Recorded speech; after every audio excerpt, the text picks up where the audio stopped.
रहमतुल्लाहि व बरकातहू। मेरा नाम है सैयद आतिफ। और मेरा नाम सैयद सैफुल्लाह है। आज हम आपके सामने अकीदा से मुताल्लिक चंद सवाल और जवाब पेश करेंगे। इस्लाम के माने क्या है?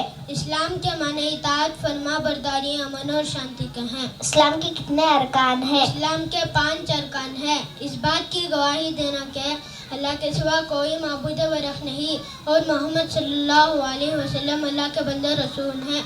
नमाज पढ़ना, ज़कात अदा करना, हज करना, रमज़ान के रोज़े रखना। ईमान किसे कहते हैं?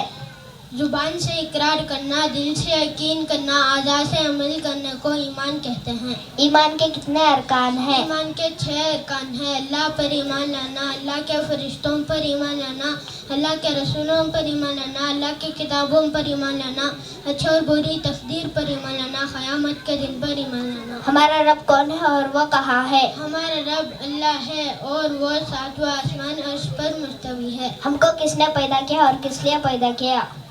हम सबको अल्लाह ने पैदा किया और अपनी इबादत के लिए पैदा किया।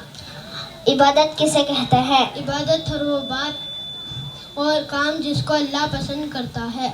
अल्लाह और रसूल सल्लल्लाहु अलैहि वसल्लम के बाद सबसे पहला हक किसका है? अल्लाह और रसूल सल्लल्लाहु अलैहि वसल्लम के बाद सबसे पहला हक वालिदैन का है। ज़मीन और आसमान को किसने पैदा किया और कितने दिन में पैदा किया? ज़मीन और आसमान को अल्लाह ने पैदा किया और 6 दिनों में पैदा किया। सबसे अच्छा और सबसे सच्चा मज़हब कौन सा है? सबसे अच्छा और सबसे सच्चा मज़हब इस्लाम है। अस्सलामु अलैकुम व रहमतुल्लाहि व बरकातहू।